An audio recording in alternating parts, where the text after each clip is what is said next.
Okay, you ready? Okay. Tara, introduce V22 and a little bit about yourself.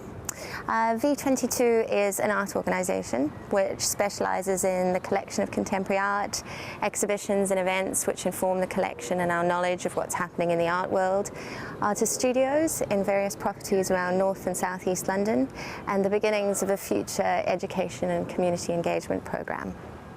What about yourself? I'm an artist. I was involved in, well, I started V22. It will turn 8 years old this year.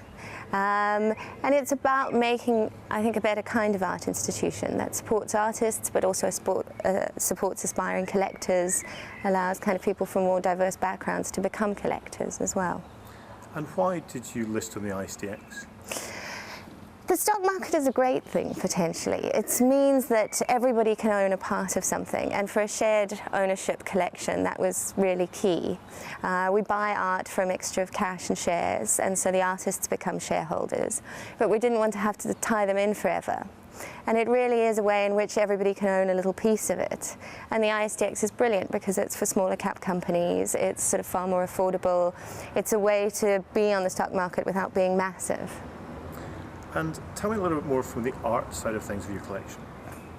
Well, the art collection keeps growing over time, and we have some sort of established stars, especially in the kind of London and UK scene, and some that we collected before they became stars as well. So we're really always really proud of those ones. Elizabeth Price won the Turner Prize last year, and we bought her work in 2008. Phila de Barlow's just opened a massive commission in Tate Britain, and we started buying her work also in 2008.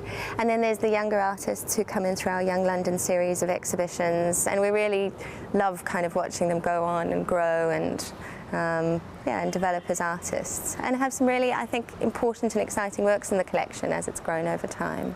Now you also have a property element to V22. Tell me about that.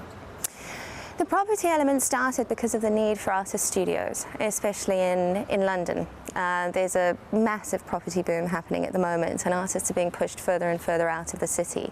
And it's a massive shame because London is such a dynamic creative city, because the areas of production have always been so near the areas of exhibition, and there's cross-fertilization of ideas and sort of things happening between people. But artists very much become kind of victims of their own success in areas. You know, regeneration follows them around. The coffee shops come next, the cool music venues, and then everyone wants to be part of it, and then artists can no longer afford to be there. And they are being pushed further and further out and in different directions. And so the need for it was massive, and we started taking on short-term buildings, sort of good deals, doing them up, subdividing them, letting them to artists, and now starting to take on more permanent buildings. So this building, which I wanted to show you. So the boards come off, that's what I was telling the boys inside, in the next couple of weeks on the ground floor. And then this whole thing becomes a community garden. Okay. So we dig this out, so it becomes sunk, and in the summer we can have events and screenings. Oh, brilliant. And then this is going to be an exhibition space, that half that we were in, but specifically a kind of educational one, so it's about young artists, and they control their own exhibition kind of program. And then this is a community studio, because loads of people do things in Forest Hill and just need a space to do them. So lessons for kids, lessons for old people, dance rehearsal space, meeting space, workshops. And then there's a basement, which we haven't got into yet. Oh, really? Yeah. So it runs the full length of it, and it's got these little light wells. Oh, wow. And there's no cinema in the whole of Lewisham. So everybody wants a screening program, so that's what we'll do down there. Wow. Yeah.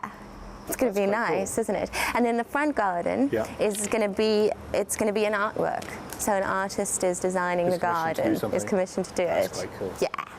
Now, tell me about your involvement in the Social Stock Exchange. Social Stock Exchange started up last year, and I really loved it. We were talking about the stock market and how it enables everybody to own part of it, and the idea of the Social Stock Exchange is very much sort of built on that, but also about businesses which have social impact as their remit, so balancing a social return with a financial return. And we were delighted when they asked us to become a founding member. I think it's a great sort of validation of our business. For its social impact and for its financial impact, and that it is one of these kind of ways to do business of the future that the Social Stock Exchange is champion. Well, what we're building is a new kind of art institution, one which is publicly owned, which everybody can engage with and become involved in the future cultural life of their country, which supports artists both in the making of work, through studio provision, the presentation of work, and a great reputable collection which houses it and safeguards it long-term for the future. And from an investment point of view, the collection really has grown over time. We sold our first work last year and made a gain of 367% in 4 years.